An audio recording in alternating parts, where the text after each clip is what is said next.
ఇప్పుడు అదుర్సు కదా. ఏం బాలేదు, ఏదో ఫోటో నెగటివ్ లా ఉన్నారు. ఏంటి ఎగతాళా? నల్లగా ఉన్నారు, కష్టపడి తెల్లగా మారుస్తే బాగలేదంటారేంటి? మీ దగ్గర నాకు నచ్చిందా నలిపేనండి. ఇదేదో తెచ్చి పెట్టుకున్నట్టు. అమ్మయ్య బ్రతికిపోయావురా. తొందరగా వెళ్ళి ఒంటికి పూసుకున్న తెల్లబిడ్డ కడుక్కొచ్చేయి.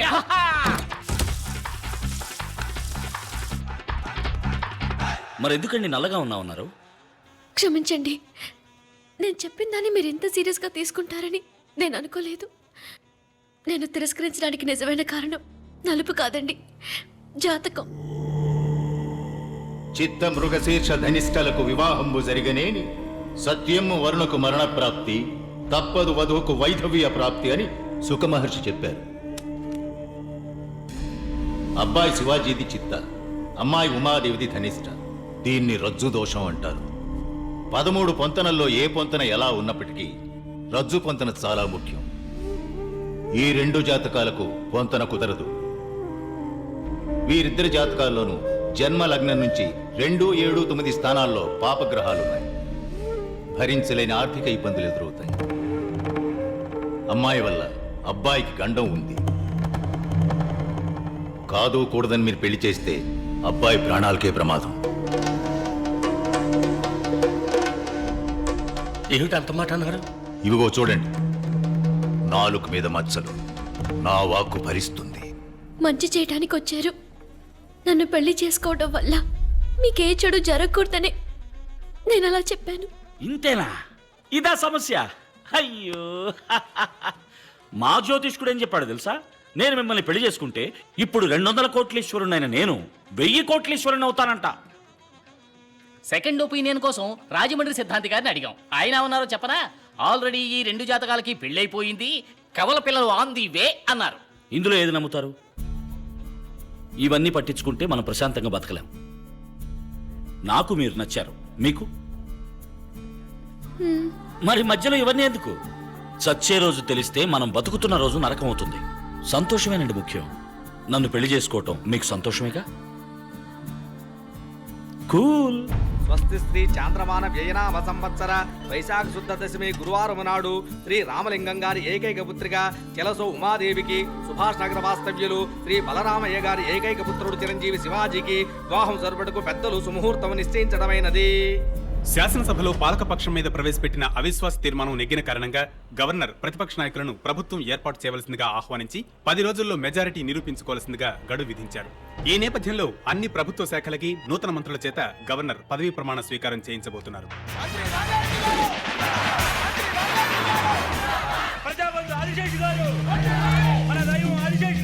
రండి రండి, నేనే తమ దగ్గరికి వచ్చేవాడిని బ్లెస్సింగ్ తీసుకోవడానికి. మీరు కొత్త మంత్రి, మీకు ఆ మర్యాద నేను ఇచ్చి తీరాలి. మీరు కింగ్ మేకర్ ని రుజువు చేసుకున్నారు. కృతజ్ఞుడయ్యా, కృతజ్ఞుడిని.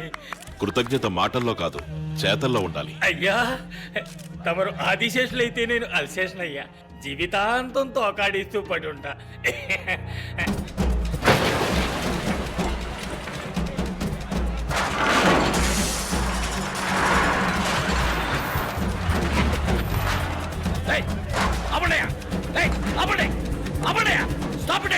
ఎందుకు పడగొడుతున్నారు? ఇక్కడ ఐటీ పార్క్ ఫ్యూచర్ డెవలప్మెంట్ అని గవర్నమెంట్ ప్రాజెక్ట్స్ వస్తున్నాయి. ఇక్కడ కట్టడాలు కట్టడం తప్పు. పడగొట్టండి. ఏమనుకుంటున్నారయ్యా? మనిషికో కారణం చెప్తున్నారు, ఆవు అంటే పడగొడుతున్నారు. 50 కోట్లు తీసుకుని ఇంక మీద ఏ సమస్య రాదని చెప్పారు. ఇప్పుడు ఇదేంటయ్యా? సార్, ఇది కొత్త గవర్నమెంట్ ఆర్డర్. కావాలంటే నేను రేపు పొద్దున వస్తాను. ఈలోగా ఎవరితోనైనా మాట్లాడి ఏం చేయగలరో చేయండి. ఏ సార్, అక్కడ గవర్నమెంట్ ప్రాజెక్ట్ వస్తుంది. ఏ బుద్ధి లేని మీద ఇచ్చారు మీకు పర్మిషన్? నో, ఇది రాంగ్ ప్రాజెక్ట్. పర్మిషన్ ఇవ్వకూడదు. సార్, నేనేం తప్పు చేశాను సార్? నన్ను ఎందుకు ఇలా వేధిస్తారు? మంచి చేయడానికి వచ్చినందుకు ఎంత శిక్ష? అన్ని మెట్లు ఎక్కి దిగేశాం. టేబుల్కి, బెంచ్కి, అధికారికి, మంత్రికి, వాడు వీడని అందరికీ ఎంత ఇవ్వాలో అంతా ఇచ్చేసాం. మీరిచ్చింది ఆ ముఠాకి, ఆ మంత్రులకి. మేము ఫ్రెష్ బోలెడంత ఖర్చు పెట్టుకొచ్చాను నాన్న. సీటు ఖరీదు, ఎలక్షన్ ఎక్స్పెన్స్, పబ్లిసిటీ ఎక్స్పెన్స్, ఎమ్మెల్యేలు కొనడం, కాస్ట్ ఆఫ్ పాలిటిక్స్ చాలా ఎక్కువైంది. ఇప్పుడు మేమేం చేయాలి చెప్పండి. మీ ప్రాజెక్ట్ వాల్యూ ఎంత? ఎన్నిసార్లు ఇదే ప్రశ్న అడుగుతారా? ఏంటి ఏమన్నారు? ఏం లేదు సార్, 200 కోట్లు. అందులో 25%, ఓ 50 కోట్లు మా సంక్షేమ నిధికి ఇచ్చేయండి. మిగతా నేను నేనేమన్నా మృతం చేయడానికి పర్మిషన్ అడిగానా? సారా గడ్డానికి పర్మిషన్ అడిగానా? చెడగొట్టకు శివాజీ.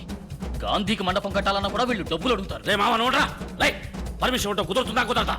మర్యాద మర్యాద. డబ్బులు తీసుకుని నీకు మర్యాద ఏంట్రా? ఎక్కడికి వచ్చి ఎవరితో ఏం మాట్లాడుతున్నావు నువ్వు? డబ్బులు ఇవ్వకుండా నువ్వు ఆ యూనివర్సిటీ ఓపెన్ చేయడం కుదరదు. ఇవ్వను, ఒక్క పైసా కూడా ఇవ్వను. నేను కోర్టుకెళ్తాను. కింద కోర్టు, మధ్య కోర్టు, పై court, magistrate court, appellate court, sessions court, high court, supreme court అని ఈ దేశంలో న్యాయం అనేది ఏదో ఒక మూల కాస్త మిగిలి ఉంటుంది. దాన్ని తవ్వి తీస్తాను. వెళ్ళి ప్రయత్నించు.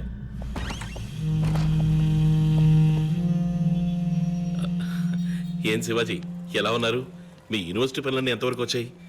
ఏమైనా సహాయం కావాలంటే అడగండి. ఏయ్, నువ్వే పెద్ద మనిషివయ్యా. పేడ పురుగు కన్నా హీనమైన వాడివి. నికృష్టమైన చావు చేస్తావు. శివాజీ తప్పు తప్పు. ఆయన ఏదో కోపంలో అలా మాట్లాడితే నేను తర్వాత ఫోన్లో మాట్లాడతాను. లోఫర్. క్యాస్ట్ ఐరన్ కేస్ గెలిచే తీరాలి. గవర్నమెంట్ మారితే వాళ్ళు పాస్ చేసిన జీవోని ఆర్బిటర్గా వీళ్ళు క్యాన్సిల్ చేస్తారా? తప్పు. హె, ఏ కోర్టులోనూ చెల్లదు. రేపు పొద్దున్న కోర్టుకు పోయి ఓ రిట్టు పడేసి ఆ స్టే ఆర్డర్ని వికెట్ చేయిస్తా, లేదా స్టే ఆర్డర్కే స్టే ఆర్డర్ తీసుకుందాం. ఇది నా 25 ఏళ్ల ఆశయం, 20 ఏళ్ల శ్రమ. నేను సంపాదించిందంతా ఇందులో పెట్టాను. హ, ఉన్న ఇల్లు ఉన్న ఆస్తి అంతా తాకట్టు పెట్టాను. దీన్ని ఎలాగైనా మీరే కాపాడాలి.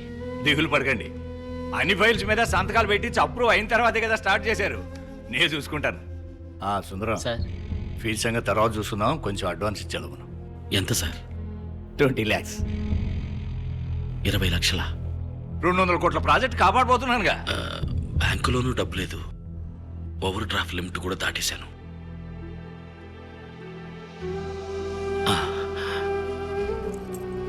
అడ్వాన్స్గా నాకు ఆలోచుకోండి.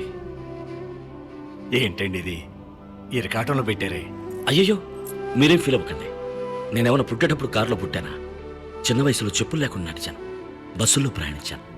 మీరు ఈ కేసు గెలిపించండి, అచ్చాలు తీసుకోండి. శివాజీ, నువ్వెంతో ఆశపడి కొనుక్కున్న కారు ఇది. సార్ కావాలంటే నేను డ్రాప్ చేస్తా. వద్దండి, కూల్. నాకు నడక అలవాటే. పద.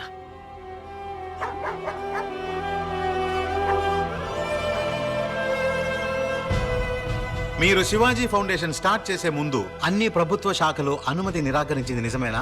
నిజమేనండి. 16 శాఖలకి చెందిన గవర్నమెంట్ ఆఫీసర్లకి 4 కోట్ల రూపాయలు లంచం ఇచ్చింది నిజమేనా? అబ్జెక్షన్. లంచం తీసుకోవడానికే అనుమతి నిరాకరించారు. మధ్యలో మాట్లాడకండి, మీ వాదన పూర్తి అయిపోయింది. 4 కోట్ల రూపాయలు లంచం ఇచ్చింది నిజమా కాదా? నిజమే, కానీ మినిస్టర్ ఆనందరావు అనుమతి నిరాకరించింది నిజమేనా? నిజమేనండి. వారికి 50 కోట్లు లంచం ఇచ్చింది నిజమేనా? ఇచ్చాను. That's all, Your దేశానికి Honor. మంచి జరుగుతుందన్న ఉద్దేశంతో. I was cornered, I was helpless. అప్పీల్దారుడు ఒప్పుకున్నట్టుగా శివాజీ ఫౌండేషన్ నిర్మాణానికి కావలసిన అనుమతి కోసం వేరు ప్రభుత్వ శాఖాధికారులకు లంచాలను ఇచ్చి అనేక ఇతరమైన కోరికలను తీర్చి అనుమతిని పొందినట్టుగా ప్రభుత్వం తరపున నిస్సందేహంగా నిరూపించబడింది. కనుక శివాజీ గారి యూనివర్సిటీ కట్టడాన్ని రద్దు చేయడం చట్ట ప్రకారం న్యాయమే. ఇంతవరకు కట్టిన భవన సముదాయాన్ని కూల్చివేయడానికి ఆజ్ఞాపించవలసిందిగా ఈ ప్రభుత్వాన్ని కోర్టు ఆదేశిస్తోంది. అందుకు గాను ఏ విధమైన నష్టపరిహారాన్ని ఈ ప్రభుత్వం చెల్లించనవసరం లేదు.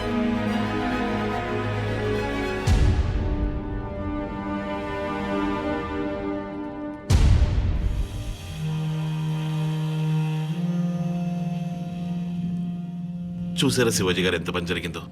మారు మాట్లాడకుండా నేను చెప్పినట్టు ఓ 5 star hotel, real estate business చేసుకుని ఉండాల్సింది. పాపిస్ట్ విధవులు అందరూ కలిసి మిమ్మల్ని ఇలా నడివీధిలోకి ఈడ్చుకొచ్చి వదిలేశారు. ఇప్పుడు ఏం చేద్దాం అనుకుంటున్నారు? మోట్లో మోస్తారా, లేక పాలుగాని పితుకుతారా, లేదా ఆటో నడుపుతారా? పోనీ నేను ఆర్టీసీలో రికమెండ్ చేసి మీకు కండక్టర్ పని ఇప్పిస్తాను, చేస్తారా? ఓ, దానికి పూర్వానుభవం కావాలే. కూర్చున్న చోట ఒళ్ళలవ్వకుండా నొప్పి లేకుండా చేసే పనుంది, చేస్తారా? మన జాతీయ వృత్తి. అయ్యో, అన్ని 500, 1000 రూపాయల నోట్లే. చిల్లరుందా వేణు? ఇవ్వు.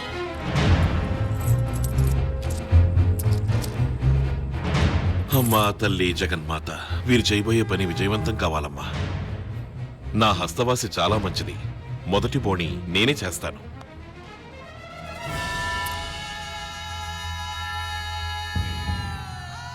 ముష్టెత్తుకుని బతికే